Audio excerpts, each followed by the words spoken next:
அனைவருக்கும் இனிமையான காலை வணக்கம். 2024ஆம் ஆண்டு செப்டம்பர் மாதம் 30ஆம் தேதி திங்கட்கிழமை உங்களை ஸ்டார் தமிழின் நம் நாடு நிகழ்ச்சியில் சந்திக்கின்றோம். இன்றும் நமக்கு தமிழ் பத்திரிகைகள் கைவசம் கிடைத்திருக்கின்றது. அதே போன்று பத்திரிகைகளையும் தாண்டிய செய்திகளை உங்களுக்கு கொண்டு வர நாங்கள் தயாராக இருக்கின்றோம்.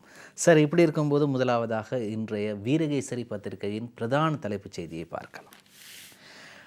தமிழரசு கட்சியுடன் இணைய முடியாது, சித்தார்த்தன் அறிவிப்பு. ஜனநாயக தமிழ் தேசிய கூட்டமைப்பாக களமிறங்குவோம் என்கிறார். நீங்கள் வாருங்கள், உங்களுக்கு நாங்களாக பார்த்து தருவோம் என்றவாறான நிலைப்பாட்டையே அழைப்பினூடாக தமிழரசு கட்சி கூறி இருப்பதாகவே தெரிகிறது. தமிழரசு கட்சியின் அறிவிப்பானது இதனையே காட்டுகிறது. அப்படியான நிலைப்பாட்டில் நாங்கள் அவர்களுடன் இணைய முடியாது என்று பிளாட்டின் யாழ் மாவட்ட பாராளுமன்ற உறுப்பினர் முன்னாள் பாராளுமன்ற உறுப்பினர் தர்மலிங்கம் சித்தார்த்தன் தெரிவித்தார். தமிழீழ மக்கள் விடுதலை கழகத்தின் பொதுச்சபை கூட்டம் வவுனியா விருந்தினர் விடுதியில் நேற்று இடம்பெற்றது. அதன் பின்னர் ஊடகங்களுக்கு கருத்து தெரிவிக்கும் போதுதான் சித்தார்த்தன் இவ்வாறு தெரிவிக்கிறார். பல்வேறு விடயங்கள் தொடர்பாக கலந்துரையாடினோம். தமிழ் கட்சிகள் அனைத்தும் ஒற்றுமையாக செயற்பட வேண்டும் என்பது நாங்கள் தொடர்ச்சியாக கூறி வருகிற விடயம்.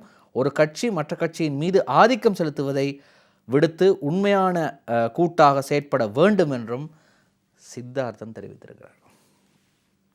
உங்களுக்கு தெரியும், நடந்து முடிந்த ஜனாதிபதி தேர்தலில் தமிழ் பொது வேட்பாளர் ஒருவர் களமிறக்கப்பட்டார், பாக்கிய செல்வம் அரியநேத்திரன். அந்த பாக்கிய செல்வம் அரியநேத்திரனை களமிறக்கியது ஒரு முட்டாள்தனமான முடிவு. பாக்கிய செல்வம் அரியநேத்திரனை களமிறக்கியிருக்க கூடாது என்று சுமந்திரன் தரப்பினர் கூறி இறுதியில் ஒரு 2 கிழமை இருக்கும்போது அவர்களது பகிரங்கமான அறிவிப்பை விடுத்தார்கள். நாங்கள் ஐக்கிய மக்கள் சக்தியின் பாராளுமன்ற உறுப்பினரும் முன்னாள் பாராளுமன்ற உறுப்பினரும் ஐக்கிய மக்கள் சக்தியின் எதிர்க்கட்சி தலைவரும் ஆகிய சஜித் பிரேமதாசவை ஆதரிக்கப் போவதாக தெரிவித்திருந்தார்கள். அது மட்டுமில்லாமல் இறுதி கூட்டத்திலே கொழும்பிற்கு வந்து சாணக்கியனும் ஆதரவு தெரிவித்து வாக்கு கேட்டார் சஜித் பிரேமதாசவுக்கு. இறுதியில் சஜித் பிரேமதாச தோல்வியை தழுவினார். ஆனால் யாழ் மாவட்டத்திலே சஜித் பிரேமதாச வெற்றி பெற்றார். இப்படி இருக்கும்போது மீண்டும் வாருங்கள், தேர்தல் வருகிறது, அதுவும் பாராளுமன்ற தேர்தல் வருகிறது. இந்த பாராளுமன்ற தேர்தலில் சஜித் பிரேமதாசவோடு செல்ல முடியாது. அதாவது ஐக்கிய மக்கள் சக்தியோடு தமிழரசு கட்சி ஒருபோதும் இணைந்து கொள்ளாது. ஆகவே அந்த கூட்டணியில் இணையாது. ஆகவே நாங்கள் இம்முறை தனித்து போட்டியிடுவோம் என்று எல்லா கட்சிகளுக்கும் சுமந்திரன் அழைப்பு விடுத்திருக்கிறார். அந்த அழைப்பை ஏற்க முடியாது என்று சித்தார்த்தன் பதிலளித்திருக்கிறார். சரிதானே? நீங்கள் தமிழ் பொது வேட்பாளர் ஒருவரை களமிறக்கினால் அவர் முட்டாள்தனமான முடிவு என்று சொல்வீர்கள். ஆனால் தேர்தல் வரும்போது ஒட்டி கொள்ள பார்க்கின்றீர்கள். சரி, இப்படி இருக்கும்போது அடுத்ததாக இன்னும் ஒரு கூட்டணி தோல்வியில் முடிந்திருக்கின்றது. இன்னும் ஒரு கூட்டணிக்கான பேச்சுவார்த்தை. இவர்கள் எப்படி கணக்கு பார்த்தார்கள் என்றால், நடந்து முடிந்த ஜனாதிபதி தேர்தலில் ரணில் விக்ரமசிங்க 22 லட்சம் வாக்குகளை பெற்றார். வெற்றி பெறவில்லை, 3வது இடத்துக்கு தள்ளப்பட்டார். சஜித் பிரேமதாச 43 லட்சம் வாக்குகளை பெற்றார். 22 43 65. ஆகவே நாங்கள் இருவரும் கூட்டு சேர்ந்தால் எப்படி இருக்கும், சேருவோமா என்று ஒரு முயற்சியை ஐக்கிய தேசிய கட்சி போட்டு பார்த்தது. ஆனால் பேச்சுவார்த்தை தோல்வியில் முடிந்திருக்கிறது. கூட்டணி அமைக்கும் பேச்சுக்கள் தோல்வி அடையும் சாத்தியம். ஆனால் இது இவ்வாறு இருக்க, தினக்குரல் பத்திரிகையிலே வந்திருக்க செய்தியை நான் பிறகு வாசிக்கிறேன். ஐக்கிய மக்கள் சக்தியினால் முன்வைக்கப்பட்டிருக்கும் பிரதான 2 நிபந்தனைகள் காரணமாக ஐக்கிய மக்கள் சக்தி மற்றும் ஐக்கிய தேசிய கட்சியை இணைக்கும் வகையில் மேற்கொள்ளப்பட்டு வரும் பேச்சுவார்த்தைகளை தொடர்ந்து முன்னெடுக்க முடியாத நிலைப்பாடு ஏற்பட்டுள்ளதாக ஐக்கிய தேசிய கட்சி வட்டாரங்களிலிருந்து தெரிய வருகிறது. ஜனாதிபதி தேர்தல் முடிவுகளை அடிப்படையாக கொண்டு எதிர்வரும் பாராளுமன்ற தேர்தலில் பரந்த அரசியல் கூட்டணி ஒன்றை அமைத்துக் கொள்வதற்காக ஐக்கிய மக்கள் சக்தியுடன் கலந்துரையாடுவதற்கு ஐக்கிய தேசிய கட்சியால் பாருங்க, எல்லாம் இந்த தேர்தல் வரும்போது எப்படியெல்லாம் இணைந்து கொள்கிறாங்க இல்லையா? சரி, பிரதி தலைவர் ருவான் விஜயவர்தன, முன்னாள் பாராளுமன்ற உறுப்பினர் தலதா அத்துக்குரல உள்ளிட்ட பிரதிநிதிகள் சிலர் நியமிக்கப்பட்டனர். குறித்த இந்த குழு இதுவரை ஐக்கிய மக்கள் சக்தி பிரதிநிதிகளுடன் சுமார் 8 சுற்று கலந்துரையாடல்களை மேற்கொண்டிருந்தது. குறித்த கலந்துரையாடல்களின் போது ஐக்கிய மக்கள் சக்தி தரப்பினர் முன்வைத்திருந்த பிரதான 2 விடயங்கள் இந்த கலந்துரையாடலை தொடர்ந்து முன்னெடுத்து செல்ல முடியாத நிலைக்கு காரணமாகியுள்ளதாக தெரிவிக்கப்படுகிறது. அதில் முதலாவது பிரதான விடயமானது ஐக்கிய மக்கள் சக்தியின் தொலைபேசி சின்னத்தில் எதிர்வரும் தேர்தலில் போட்டியிட வேண்டும் என்ற நிபந்தனையாகும். 2வது, ஐக்கிய தேசிய கட்சியின் தலைவர் முன்னாள் ஜனாதிபதி ரணில் விக்ரமசிங்க கூட்டணியில் இருக்கக்கூடாது என்பதாகும். ஐக்கிய மக்கள் சக்தி தரப்பினர் இந்த 2 கோரிக்கைகளுக்கும் பேச்சுக்களை தொடர்ந்து முன்னெடுத்து செல்வதற்கு பாரிய தடையாக உள்ளது. சரிதானே? ரணில் விக்ரமசிங்க அந்த கூட்டணியில் இருக்கக்கூடாது. இதுதான் சஜித் பிரேமதாச கூறியிருக்கிற விடயம். ஐக்கிய தேசிய கட்சியுடன் கூட்டணி அமைப்பதற்கு எங்களுக்கு எந்த விதமான பிரச்சனையும் இல்லை. ஆனால் டெலிஃபோன் சின்னத்தில் தான் போட்டியிடுவோம். இந்த யானை, பாத்திரம், சிலிண்டர் எதையும் தூக்கி வராதிங்க. டெலிஃபோன் சின்னத்தில் தான் போட்டியிடுவோம். ஆனால் ரணில் விக்ரமசிங்க ஐக்கிய தேசிய கட்சியின் தலைவர் இதிலே இருக்கக்கூடாது. இது எப்படியோ தினக்குரல் பத்திரிகையின் பிரதான தலைப்புச் செய்தி, பாராளுமன்ற தேர்தலில் கூட்டணியாக போட்டியிட ரணில் சஜித்தை இணைக்கும் முயற்சி தோல்வி அடைந்தது. இங்கே வீரகேசரியில் தோல்வி அடையும் சாத்தியம், இங்கே தினக்குரலில் தோல்வி அடைந்தது. தனித்தனியாகவே இருதரப்பும் தேர்தலை சந்திக்கும் நிலை. ஆனால் கடந்த வாரம் வெளியாகிய செய்தி, இனி எந்த தேர்தலிலும் ரணில் விக்ரமசிங்க போட்டியிட மாட்டார், இனி எந்த தேர்தலிலும் தேசிய பட்டியல் ஊடாகவும் பாராளுமன்றம் வரமாட்டார். இப்படியெல்லாம் கடந்த வாரம் நாங்கள் செய்திகளை பார்த்தோம். இந்த வாரம் செய்தி, பரந்த கூட்டணியுடன் ரணிலும் போட்டியிடுவார். பரந்த கூட்டணியுடன் ரணிலும் போட்டியிடுவார். கடந்த வாரம் போட்டியிட முடியாது, வரமாட்டேன், தேசிய பட்டியல் மூலமாக கூட வரமாட்டேன் என்று சொன்ன ரணில் விக்ரமசிங்க இந்த வாரம் வருவதாக ஒப்புக்கொண்டிருக்கின்றார். நானும் களமிறங்குவேன் என்று. சரி, களமிறங்குங்கள், பார்ப்போம். இன்னும் நேரம் காலம் மிக மிக குறுகிய நேரம் காலம் மாத்திரமே இருக்கின்றது. அக்டோபர் 1ஆம் தேதி முதல் 8ஆம் தேதி வரை தபால் மூல வாக்களிப்புக்கு விண்ணப்பிக்கலாம். அது மட்டும் இல்லாமல் அக்டோபர் மாதம் 4ஆம் தேதி தொடக்கம் 11ஆம் தேதி வரை வேட்பு மனு தாக்கல். இப்படி இருக்கும்போது தேர்தல் காலத்தில், ஜனாதிபதி தேர்தல் காலத்தில் மஹிந்த ராஜபக்சவுக்கு ஒரு பாய் பாய், நாமல் ராஜபக்சவுக்கு டாட்டா சொல்லிவிட்டு போன 92 பாராளுமன்ற உறுப்பினர்களும் மீண்டும் வருவதற்கு மஹிந்த ராஜபக்சவுடன் பேச்சுவார்த்தை நடத்துகிறார்கள். மஹிந்த நாமலுடன் பேச்சு நடத்துவோம். ரோஹித் அபே குணவர்தன, பொதுஜன பெரமுனவின் தலைவர் மஹிந்த ராஜபக்ச, தேசிய அமைப்பாளர் நாமல் ராஜபக்ச ஆகியோருடன் பேச்சுவார்த்தையில் ஈடுபடுவோம். பொது தேர்தலில் போட்டியிடும் கட்சி மற்றும் சின்னம் தொடர்பில் இன்று திங்கட்கிழமை அறிவிப்போம் என்று முன்னாள் பாராளுமன்ற உறுப்பினர் ரோஹித் அபே குணவர்தன தெரிவித்தார். களுத்துறை பகுதியில் நேற்று இடம்பெற்ற மக்கள் சந்திப்பில் கலந்து கொண்டு பேசிய போதுதான் ரோஹித் அபே குணவர்தன இவ்வாறு சொல்கிறார். நாங்கள் வேறு வழியே இல்லை ஐயா, எங்களை எப்படியாவது சேர்த்துக்கிறங்க ஐயா, எங்களுக்கு வேறு வழியே இல்லை, நாங்கள் பாராளுமன்றம் மீண்டும் வரணும், பாராளுமன்றம் நாங்கள் மீண்டும் வரணும்.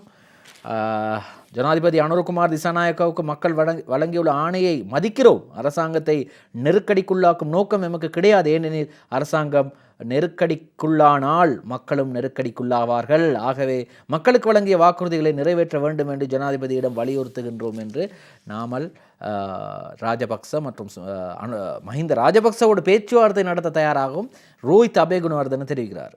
நவம்பர் மாதம் 14ஆம் தேதிக்கு பின்னர் எதிர்க்கட்சியாக செயற்படுவதற்கு தயாராக உள்ளேன். தேர்தல் வெற்றி மற்றும் தோல்வியை ஏற்றுக்கொள்ள வேண்டும். எதிர்க்கட்சியில் இருப்பதொன்றும் எமக்கு புதிதல்ல. எதிர்வரும் நவம்பர் மாதம் 14ஆம் தேதிக்கு பின்னர் எதிர்க்கட்சியாக செயற்படுவதற்கு தயாராக உள்ளேன். களுத்துறை மாவட்ட மக்கள் என்னை தெரிவு செய்வார்கள் என்ற நம்பிக்கை உள்ளது என்று தெரிவிக்கிறார். எல்லாருக்கும் நம்பிக்கை தான், எல்லா பாராளுமன்ற உறுப்பினர்களுக்கும் நம்பிக்கை தான். நிச்சயமாக அவர்கள் ஏற்கனவே 2020ஆம் ஆண்டு பொது தேர்தலில் போட்டியிட்டு வெற்றி பெற்று பாராளுமன்றம் வந்தார்கள். அந்த மாவட்ட மக்கள் நிச்சயமாக இவர்களை பாராளுமன்றம் அனுப்புவார்கள் என்ற நம்பிக்கையிலே எல்லாரும் இருக்கிறாங்க. சரி, பொறுத்திருந்து பார்ப்போம். நாம் எதையுமே கூறிவிட முடியாது. காரணம், கடந்த தேர்தல் பெறுபேறுகள் அப்படி இருக்கிறது. நடந்து முடிந்த ஜனாதிபதி தேர்தலில் அனுரகுமார் திசாநாயக்க உள்ளிட்ட தேசிய மக்கள் சக்தி வடக்கு, கிழக்கு, மலையகம் தவிர்ந்த ஏனைய எல்லா இடங்களிலும் அமோக வெற்றி பெற்றது. ஆகவே எதையும் நாங்கள் எதிர்வு கூற முடியாது. சரி, அடுத்ததாக திரையில் பார்க்கலாம் அடுத்த செய்தி. சஜித் பிரேமதாச நாட்டின் அடுத்த பிரதமராக தெரிவு செய்வோம். சஜித் பிரேமதாசவை நாட்டின் அடுத்த பிரதமராக பதவியில் அமர்த்துவோம். யார் சொல்றது? ஐக்கிய மக்கள் சக்தியின் முஜிபுர் ரஹ்மான் தெரிவிக்கிறார். ஜனாதிபதி தேர்தலில் நமக்கு கிடைக்க வேண்டிய வாக்குகளே ரணில் விக்ரமசிங்கவுக்கும் கிடைக்கப்பெற்றன. அதாவது ரணில் விக்ரமசிங்கவுக்கு கிடைக்கப்பெற்றன. அதாவது ஐக்கிய மக்கள் சக்தி கிடைக்க வேண்டிய 22 லட்சம் வாக்குகள் ரணிலுக்கு கிடைத்து விட்டதாம். வாக்குகள் 2ஆக சிதறடிக்கப்பட்டமையாலேயே எமது வெற்றி கை நழுவி சென்றது. கடந்த காலங்களில் இழைத்த தவறுகளை திருத்திக் கொள்வோம். சஜித் பிரேமதாசவை பிரதமராக்கும் இலக்கை அடைய எதிர்வரும் பொது தேர்தலை அர்ப்பணிப்புடன் செயற்படுவோம் என ஐக்கிய மக்கள் சக்தியின் முன்னாள் பாராளுமன்ற உறுப்பினர் முஜிபுர் ரஹ்மான் சொல்றார். முஜிபுர் ரஹ்மானுக்கு ஒன்றை ஞாபகப்படுத்த வேண்டும். முஜிபுர் ரஹ்மான் அவர்களே 2020 நடைபெற்ற பொது தேர்தலில் ஐக்கிய மக்கள் சக்தியில் அல்லது ஐக்கிய மக்கள் கூட்டணிக்கு மெத கொழம்பு என்று கூறப்படுகின்ற உங்களது ஆசனம், முஜிபுர் ரஹ்மானது ஆசனம் மெத கொழம்பு, இந்த ஆசனத்தில் 80,000 வாக்குகள் கிடைத்தது ஐக்கிய மக்கள் சக்திக்கு கடந்த 2020 பொது தேர்தலில். ஆனால் 2024 ஜனாதிபதி தேர்தலில் மெத கொழும்பு என்று கூறப்படுகின்ற முஜிபுர் ரஹ்மானின் மத்திய கொழும்பு பகுதியிலே, மத்திய கொழும்பு தொகுதியிலே ஐக்கிய மக்கள் சக்திக்கு கிடைத்தது வெறும் 45,000 வாக்குகள். எனவே நீங்கள் இழந்திருக்கக்கூடிய இந்த வாக்குகள் கட்சியின் செல்வாக்கு குறைகிறதா என்ற கேள்வி எழுகிறது. சரி, இப்படி இருக்கும்போது அடுத்த செய்தியையும் நாம் திரையில் பார்க்கலாம். ஜனாதிபதி நியமனங்கள் தொடர்பில் விமர்சனங்கள் எழுந்திருக்கிறது. ஐக்கிய மக்கள் சக்தியின் ரஞ்சித் மத்தும பண்டார் எதிர்வரும் பாராளுமன்ற தேர்தலில் ஐக்கிய மக்கள் சக்தி ஐக்கிய மக்கள் கூட்டணியாகவே போட்டியிட இருக்கிறோம். ஊழல் மோசடியுடன் தொடர்புபட்ட எவரையும் எமது கூட்டணியில் இணைத்துக் கொள்வதில்லை என ஐக்கிய மக்கள் சக்தியின் முன்னாள் பாராளுமன்ற உறுப்பினரும் பொதுச் செயலாளருமாகிய ரஞ்சித் மத்தும பண்டார கூறுவார். அவர் முன்னாள் பொதுச் செயலாளர், இப்போ மாற்றிட்டாங்க. இப்படி எந்த நாளும் பொதுச் செயலாளர் இருக்க முடியாது, அவரை மாற்றிட்டாங்க. அவர் என்ன சொல்கிறாருன்னா, ஜனாதிபதியின் நியமனங்கள் தொடர்பாக, அதாவது ஜனாதிபதி நியமனங்கள் தொடர்பில் விமர்சனங்கள் எழுந்துள்ளதாக சொல்கிறாரு ரஞ்சித் மத்தும பண்டார. என்ன விமர்சனங்கள் கொஞ்சம் நாங்களும் பார்க்கலாம். இதேவேளை ஜனாதிபதி நியமனங்கள் தொடர்பில் தற்போது விமர்சனங்கள் எழுந்துள்ளன. பல்வேறுபட்ட குற்றச்சாட்டுகள் தெரிவிக்கப்பட்டவர்களுக்கும் நியமனங்கள் வழங்கப்பட்டிருக்கின்றன. அதனால் அரசாங்கத்தின் எதிர்கால பயணத்தை இதன் மூலம் தெரிந்து கொள்ளலாம் என்று அவர் குறிப்பிட்டார். இடம்பெற்று முடிந்த ஜனாதிபதி தேர்தலில் ஜனாதிபதி அனுரகுமார் திசாநாயக்கவுக்கு மக்கள் 56 லட்சம் வாக்குகளை வழங்கியுள்ள போதும் அதற்கு எதிராக ஏனைய அனைத்து கட்சிகளுக்கும் 77 லட்சம் வாக்குகளை மக்கள் வழங்கியிருக்கிறார்கள். அவ்வாறான நிலைமையிலேயே தற்போது ஐக்கிய மக்கள் சக்தி பொது தேர்தலுக்கு தயாராகி வருகிறது. இவங்க அப்படி கணக்கு பார்க்குறாங்க. சரி, அதாவது அனுரகுமார் திசாநாயக்கவுக்கு ஜனாதிபதி தேர்தலில் 56 லட்சம் வாக்குகள் கிடைத்தது. ஆனால் எதிர்க்கட்சிகள் எல்லாம் சேர்த்து 77 லட்சம் வாக்குகள் கிடைத்தது. அந்த 77 லட்சமும் சஜித் பிரேமதாசவுக்கு கிடைக்கும் என்று எதிர்பார்க்கிறாங்க. சரி, அதையும் நாங்கள் பொறுத்திருந்து பார்ப்போம். பிரதமர் ஹரிணி அமரசூரிய அவர்கள் கண்டிக்கு விஜயம் செய்தார். கண்டி கட்டுகல பிள்ளையார் கோவிலுக்கு, செல்வ விநாயகர் கோவிலுக்கு சென்றிருக்கிறார். அந்த படத்தை பார்க்கலாம் என்ற வீரகை சிறப்படுத்திருக்கேன். கலாநிதி ஹரிணி அமரசூரிய பிரதமர் பதவியை ஏற்றதன் பின்னர் நேற்று முன்தினம் கண்டி கட்டுகல செல்வ விநாயகர் கோவிலுக்கு சென்று வழிபாடுகளில் ஈடுபட்ட போது எடுக்கப்பட்ட படம் இன்றைய வீரகேசரி பத்திரிகையில் வெளியாகி இருக்கிறது. ஜனாதிபதி அனுரகுமார் திசாநாயக்க ஏற்கனவே பதவியேற்ற பிறகு சென்றார். அதாவது அவர் பதவியேற்ற அன்றைய தினம் சென்றிருந்தார்.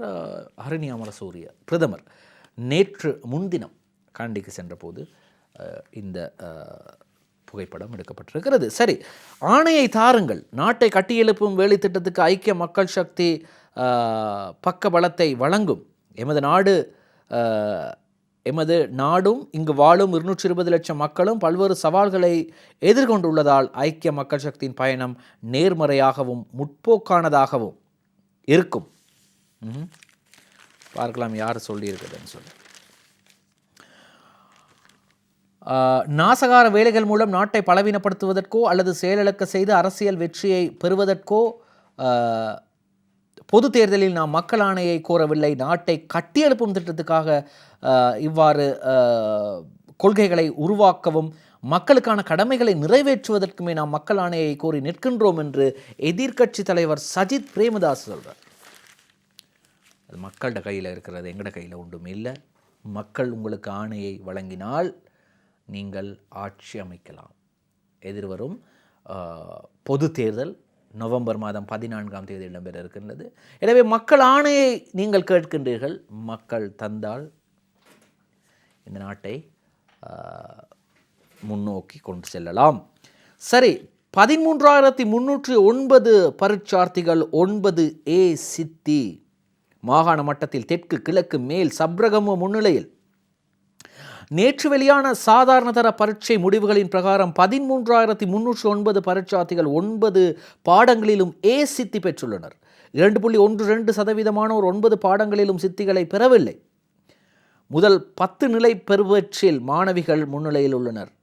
அக்டோபர் 1 நாளை முதல் 14ஆம் தேதி வரை மீள் திருத்தங்களுக்கு விண்ணப்பிக்க முடியும் என பரீட்சைகள் ஆணையாளர் நாயகம் அமித் ஜெயசுந்தர் தெரிவித்திருக்கிறார்.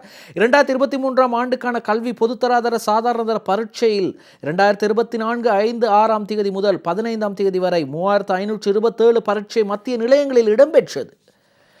4,52,979 பேர் பரீட்சைக்கு விண்ணப்பித்திருந்த நிலையில் 4,15,454 பரீட்சார்த்திகள் பரீட்சைக்கு தோற்றியிருந்தனர். முதல் தடவையாக பரீட்சைக்கு தோற்றிய 3,22,537 பரீட்சார்த்திகளில் 2,44,228 பேர் உயர்தர கல்விக்கு தகுதி பெற்றுள்ளனர். அத்தனை தம்பி தங்கைகளுக்கும் எங்களுடைய வாழ்த்துக்களை நாங்கள் தெரிவித்துக் கொள்கின்றோம். எதிர்கால சந்ததிகள், எதிர்கால தலைவர்கள், இவர்களது ஆரம்பம் இந்த கல்வி பொதுத்தராதர சாதாரணதர பரீட்சை, இப்போ உயர்தர பரீட்சை வகுப்புக்கு செல்ல போகிறாங்க. அத்தனை மாணவர்களுக்கும் எங்களுடைய வாழ்த்துக்களை நாங்கள் தெரிவித்துக் கொள்கின்றோம். மனோ கணேசன், தமிழ் முற்போக்கு கூட்டணி எதிர்வரும் தேர்தலில் என்ன செய்ய போகிறாங்கன்னு சொன்னால் என்ன கேள்வி ஐயா? அவங்க வளமையாக சஜித் பிரேமதாச தலைமையிலான ஐக்கிய மக்கள் கூட்டணியில் தானே அவங்க போட்டிடுவாங்க.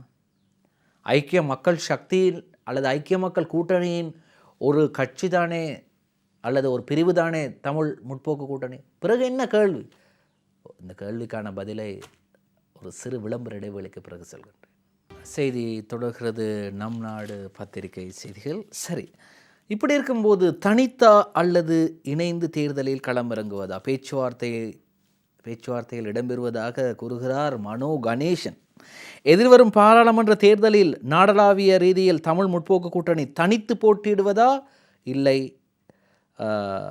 இல்லையா எனும் விடயங்களை அடிப்படையாக கொண்டு இதர கட்சிகளுடன் கலந்துரையாடல்கள் இடம்பெற்று வருவதாக தமிழ் முற்போக்கு கூட்டணியின் தலைவர் மனோ கணேசன் தெரிவித்தார். அதேவேளை நேற்று நடத்தப்பட்ட செய்தியாளர் சந்திப்பில் தான் இதனை தெரிவிக்கிறார். தேசிய மக்கள் சக்தியின் சார்பாக ஜனாதிபதி தேர்தலில் போட்டியிட்டு வெற்றி பெற்றிருக்கும் ஜனாதிபதி அனுரகுமார் திசாநாயக்கவுக்கும் பிரதமர் கலாநிதி ஹரிணி அமரசூரியவுக்கும் தமிழ் முற்போக்கு கூட்டணி சார்பில் வாழ்த்துக்களை தெரிவித்துக் கொள்கின்றார்.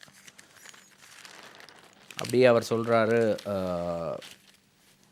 நாட்டில் பின்தங்கிய நிலையில் வாழும் பெருந்தோட்டப்புற மக்களின் அரசியல், பொருளாதார, சமூக, கலாச்சார தேவைகளை நிறைவேற்றிக் கொள்ளவும் அவர்களது அபிலாஷைகளை தேசிய மற்றும் சர்வதேச அரங்கிலும் முன்வைக்கவும் தமிழ் முற்போக்கு கூட்டணி எதிர்காலத்தில் முன்னின்று செயற்படும். மலையக மக்களை பிரதித்துவப்படுத்தும் முற்போக்கான மற்றும் பிற்போக்கான அணி எது என்பது தொடர்பில் தேசிய மக்கள் சக்தி அரசாங்கம் தெளிவான தீர்மானம் ஒன்றை எடுக்க வேண்டும் என்றும் மனோ கணேசன் தெரிவித்திருக்காரு. அப்போ அவங்க இன்னும் முடிவெடுக்கலை, யாரோட சேர போகிறாங்க அப்படின்னு சொல்லி முடிவெடுக்கலை. கொஞ்சம் சஜித் பிரேமதாசையோட ஒரு டிமாண்ட், நாங்கள் தனியாக ஆரம்பிக்க போகிறோம். இல்லை தனியெல்லாம் ஆரம்பிக்காதீங்க, வாங்க, உங்களுக்கு எத்தனை கேபினட் அமைச்சர் பதவி வேண்டும்? 3 கேபினட் அமைச்சர் பதவி வேண்டும். இந்தாங்க 3. எத்தனை ராஜாங்க அமைச்சர் பதவி வேண்டும்? இந்தாங்க 3 ராஜாங்க அமைச்சர். அப்போ அதனால சில நேரங்களில் இருக்கலாம், எங்களுக்கு சரியாக கூற முடியாது, ஒரு டிமாண்ட் பார்ப்போம், அந்த டிமாண்ட். சரி, அடுத்ததாக மற்றும் ஒரு செய்தி, இந்த செய்தியும் நாம் திரையில் பார்க்கலாம். பரீட்சைக்கு முன் கசிந்த 3 வினாக்களுக்கு அனைத்து மாணவர்களுக்கும் புள்ளிகளை வழங்க நடவடிக்கை. தரம் 5 புலமை பரிசில் பரீட்சைக்கு முன்னதாக சமூக வலைத்தளங்களில் வெளியாகியதாக கூறப்படும் 3 வினாக்களுக்கும் பரீட்சைக்கு தோற்றிய அனைத்து மாணவர்களுக்கும் புள்ளிகளை வழங்க கல்வி அமைச்சு நடவடிக்கை எடுத்துள்ளது. இது உண்மையிலே சொல்ல வேண்டும், பதவி ஏற்றவுடன் பிரதமரும் கல்வி அமைச்சரும் ஆகிய கலாநிதி ஹரிணி அமரசூரிய இந்த நடவடிக்கையை மேற்கொண்டார். பிள்ளைகளுக்கு அநீதி இழக்கப்படக்கூடாது என்பதில் பிரதமர் தெளிவாக இருந்தார். அதே செய்திதான் இன்றைய தினகரன் பத்திரிகையின் பிரதான தலைப்புச் செய்தியாக வந்திருக்கின்றது. தரம் 5 புலமை பரிசில் பரீட்சை மீண்டும் நடத்தப்பட மாட்டாது. சர்ச்சைக்குரிய 3 வினாக்களுக்கும் புள்ளிகள். பிரதமரால் நியமிக்கப்பட்ட நிபுணத்துவ குழு பரிந்துரை என்ற செய்தி வந்திருக்கின்றது. மீண்டும் பரீட்சை எழுத வேண்டிய அவசியமில்லை. ஆகவே அந்த 3 கேள்விகளுக்கும் உங்களுக்கு வினாக்களுக்கும் புள்ளிகள் வழங்கப்படும். சரி, இப்படி இருக்கும்போது அடுத்த செய்தியாக பார்க்க போகின்றோம். நாணய நிதிய அதிகாரிகள் நாளை மறுதினம் வருகை. இலங்கைக்கான விரிவாக்கப்பட்ட நிதி வசதி செயற்திட்டம் தொடர்பான 3ஆம் கட்ட மீளாய்வுக்காக நாளை மறுதினம் புதன்கிழமை அக்டோபர் மாதம் 2ஆம் தேதி சர்வதேச நாணய நிதி அதிகாரிகள் நாட்டுக்கு வருகை தர உள்ளனர். நாட்டின் 9வது நிறைவேற்று அதிகார ஜனாதிபதியாக அன்ருகுமார் திசாநாயக்க தெரிவு செய்யப்பட்டிருக்கும் நிலையில் தேர்தலுக்கு முன்பாக சுமார் 1 மாத காலம் நாளாவிய ரீதியில் சகல வேட்பாளர்களுக்கு முன்னெடுக்கப்பட்டு வரும் பிரசாரங்களின் பிரதான பேசும் பொருளாக பொருளாதார மீட்சியும் சர்வதேச நாணய நிதியத்துடனான பேச்சுவார்த்தைகளுமே காணப்பட்டன என்றும் கூறப்படுகின்றது. எனவே நாணய நிதியத்தில் என்ன செய்ய போகிறாங்க அதாவது அன்ருகுமார் திசாநாயக்கவும் தேசிய மக்கள் சக்தியும் ஜனாதிபதி தேர்தலில் வெற்றி பெற்றால் ரணில் விக்ரமசிங்க போன்று பேசுவார்களா?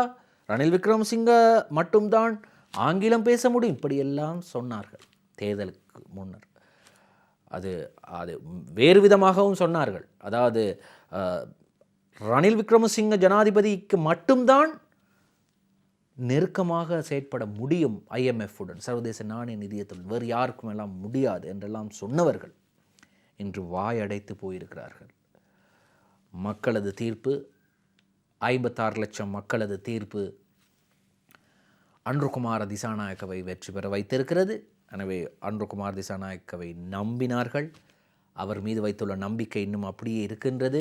அந்த நம்பிக்கையின் ஊடாக சர்வதேச நாணய நிதியத்துடன் இந்த அரசாங்கம் மேற்கொள்ளப்பட இருக்கும் நகர்வுகள் தொடர்பாகவும் மக்கள் மிகுந்த நம்பிக்கை வைத்திருக்கின்றார்கள். முட்டை ஒன்றின் விலை 25 தொடக்கம் 30 ரூபாய்க்கு விற்கப்படுகின்றது. பிளேன் ஆப்பம் ஒன்றின் விலை 30 ரூபாய். 30 சேர்ந்தால் 60 தானே வர வேண்டும். அது ஏன் முட்டை ஆப்பம் 100 ரூபாய்க்கு விற்கப்படுகின்றது? இதுதான் நேற்று முன்தினமெல்லாம் இந்த சமூக வலைத்தளங்களில் மீம்ஸ் என்றும் அதே போன்று பல்வேறுபட்ட கேள்விகளாகவும் வருகிறது. சரிதானே ஐயா, பிளேன் ஆப்பம் 30 ரூபாய், முட்டை ஆப்பம் 100 ரூபாய், என்ன ஐயா கணக்கு? முட்டை உணவுப் பொருட்களின் விலை நள்ளிரவு முதல் குறைப்பு. முட்டையை பயன்படுத்தி தயாரிக்கப்படும் அனைத்து உணவுப் பொருட்களின் விலைகளும் நள்ளிரவு முதல் குறைக்கப்படும் என அகில இலங்கை சிற்றுண்டிச்சாலை மற்றும் பேக்கரி உரிமையாளர்களின் சங்கத்தின் தலைவர் அர்ஷன ருக்ஷான் தெரிவித்தார். முட்டை விலை கடந்த காலங்களில் 60 ரூபாய் தொடக்கம் 70 ரூபாய் வரை அதிகரித்திருந்தது என்றாலும் தற்போது 27 தொடக்கம் 30 ரூபாய் வரை அது குறைந்திருக்கின்றது. ஆகவே முட்டை உணவுப் பொருட்களின் விலைகளும் குறைக்கப்பட வேண்டும். சரிதானே? முட்டை உணவுப் பொருட்களின் விலைகளும் குறைக்கப்பட வேண்டும். இந்த நன்மையை அரசாங்கத்துக்கும் எமது நுகர்வோருக்கும் பெற்றுக் கொடுக்க வேண்டும். அதனால் முட்டை பயன்படுத்தி தயாரிக்கப்படும் அனைத்து உணவுப் பொருட்களின் விலைகளும் நேற்று நள்ளிரவு முதல் குறைக்கப்பட்டிருக்கின்றது. அதன் பிரகாரம் ரைஸ் மற்றும் கொத்து ரொட்டி 40 ரூபாவால் குறைக்கப்படுவதுடன், முட்டை ரோல்ஸ் 20 ரூபாவால் குறைக்கப்படுவதுடன், முட்டை சாப்பாடு 40 ரூபாவால் குறைக்கப்படுவதுடன், முட்டை ரொட்டி 30 ரூபாவால் குறைக்கப்பட வேண்டும் என்றும் கூறப்பட்டிருக்கிறது. இதெல்லாம் குறைப்பாங்களா?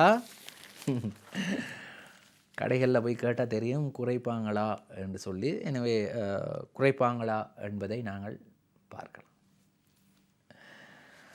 அக்டோபர் 1ஆம் தேதி முதல் 8ஆம் தேதி வரை தபால் மூல வாக்களிப்புக்கு விண்ணப்பிக்கலாம்.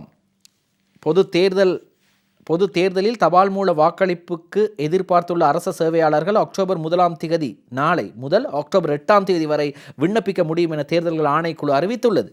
ஜனாதிபதி தேர்தலின் போது தபால் மூல வாக்களிப்புக்கு விண்ணப்பித்த அனைத்து அரச உத்தியோகத்தர்களுக்கும் பொது தேர்தலில் போது தபால் மூல வாக்களிப்புக்கு விண்ணப்பிக்க வேண்டும் என்றும் கூறப்பட்டிருக்கிறது. ஆகவே தபால் மூல வாக்களிப்புக்கு ஏற்கனவே விண்ணப்பித்திருந்தவர்கள் இந்த தேர்தலிலும், அதாவது ஜனாதிபதி தேர்தலில் விண்ணப்பித்திருந்தவர்கள் இந்த தேர்தலிலும் விண்ணப்பிக்கலாம். சரி, இப்படி இருக்கும்போது வீரகேசரி பத்திரிகையில் இப்படி ஒரு செய்தி வந்திருக்கின்றது. தமிழ் தேசியத்துக்கு ஏற்றவாறு நடந்தாரா சுமந்திரன் தமிழ் தேசியத்துக்கு ஏற்றவாறு நடந்தாரா? CV விக்னேஸ்வரன் கேள்வி. தமிழ் தேசிய கூட்டமைப்பில் ஒருபோதும் இணைய மாட்டேன் என்கிறார். சுமந்திரனின் அழைப்புக்கு அமைவாக நான் தமிழ் தேசிய கூட்டமைப்பில் இணையப் போவது இல்லை. அதனை வேண்டுபவர்களின் கடந்த கால சிந்தனைகளும் நடத்தைகளும் அதற்கு அனுசரணை தருவதாக அமைந்திருந்தனவா என்பதை எமது மக்கள் சிந்திக்க வேண்டும்.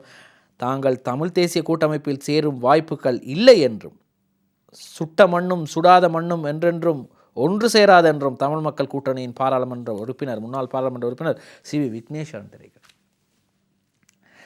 இப்படி இருக்கும்போது இன்றைய தினக்குரல் பத்திரிகையிலே இப்படி ஒரு செய்தி வந்திருக்கின்றது. தமிழ் பொது வேட்பாளரை எதிர்த்தவரின் மீள இணையும் அழைப்பில் சந்தேகம். நீதியரசர் விக்னேஸ்வரன் தெரிவிப்பு.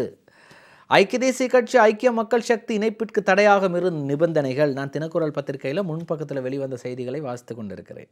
தமிழரசுடன் மீண்டும் இணைய முடியாது, அவர்கள் எம்மிடம் வரலாம். சித்தார்த்தன். பாராளுமன்ற தேர்தலில் தமிழ் மக்கள் பொதுச்சபை ஈடுபடாது, சங்கு சின்னத்தையும் பயன்படுத்த வேண்டும். சங்கு சின்னத்தை கேட்டிருக்கிறாங்க, சங்கு சின்னம் தான் வேண்டும் என்று. 10 பாரிய மோசடிகள் ஊழல்கள் குறித்து விசாரணை. ஜனாதிபதி அனுரகுமார் திசாநாயக்கவின் புகைப்படத்துடன் கூடிய செய்தி வந்திருக்கின்றது. ஜனாதிபதி அனுர முடிவு 10 பாரிய மோசடிகள் தொடர்பாக விசாரிக்க போகிறாங்களாம். IMFின் திட்டத்தை அரசு தடம் புரள விடாது தேசிய மக்கள் சக்தியின் பொருளாதார சபையின் தலைவர். உடனடியாக யுக்திய கடந்த அரசாங்க காலத்தில் நடத்தப்பட்ட யுக்திய நடவடிக்கை நிறுத்தப்பட்டிருக்கிறது இந்த அரசாங்கத்தால். அதிலே பாரிய முறைப்பாடுகள் வந்த காரணத்தினால். சங்கு சின்னத்தை பெறுவதற்கு முயற்சி. ஜனநாயக தமிழ் தேசிய கூட்டணி கடிதம். பதவியிலிருந்து JVP செயலாளர் டில்வின் விலகுகிறார். டில்வின் சில்வா பல நீண்ட காலமாக டில்வின் சில்வா அவர்கள் ஜனதா விமுக்தி பெரமுன என்று கூறப்படுகின்ற மக்கள் விடுதலை முன்னணியின் செயலாளராக கடமையாற்றினார். எனவே அவர் தன் பதவியிலிருந்து விலகுவதாக அறிவித்திருக்கிறார். புதியவர்களுக்கு வாய்ப்பளிக்க வேண்டும் என்று அவர் கூறியிருக்கிறார். ஆகவே நான் சாகும் வரை JVP காரன் தான், இதில் மாற்றம் எதுவும் வராது. ஆனால் மரணிக்கும் வரை பதவியில் இருக்க வேண்டிய அவசியம் இல்லை. இப்போ சிலர் இருக்கிறாங்க தானே, மரணிக்கும் வரை தலைவர், மரணிக்கும் வரை பொதுச் செயலாளர், மரணிக்கும் வரை பொருளாளர், இப்படியெல்லாம் இருக்க வேண்டிய அவசியம் இல்லை. புதிதாக வருபவர்களுக்கு புதியவர்களுக்கு வாய்ப்பு கொடுத்துவிட்டு பதவியிலிருந்து விலகுவதாக டில்வின் சில்வா அறிவித்திருக்கிறார். அந்த செய்தி இன்றைய தினக்குரல் பத்திரிகையின் முன்பக்கத்திலே இடம் பிடித்திருக்கிறது. அதே போன்று இன்றைய தினகரன் பத்திரிகையிலும் ஏராளமான செய்திகள் வந்திருக்கின்றது. சுயாதீன தொலைக்காட்சி சேவையில் உயர் தரத்திலான சின்னத்திரை சினிமா தயாரிப்புகளுக்கு வாய்ப்பு, நல்லதொரு முயற்சி. அது தொடர்பான விவரங்கள் இன்றைய தினகரன் பத்திரிகையில் இருக்கிறது. 6ஆம் பக்கத்திலே அது தேவையானவர்கள் வாங்கி பார்க்கலாம். அதே போன்று அரசியலமைப்பு சபை ஜனாதிபதியின் பிரதிநிதியாக அமைச்சர் விஜித ஹேரத். அதே போன்று பயணித்து கொண்டிருந்த பஸ்ஸின் சக்கரங்கள் கலன்றதால் பரபரப்பு, சாரதியின் சாதுரியத்தால் விபத்து தவிர்ப்பு என்ற செய்தியும் வெளியாகி இருக்கின்றது. இப்படி இருக்கும்போது ஏராளமான செய்திகள் இன்றைய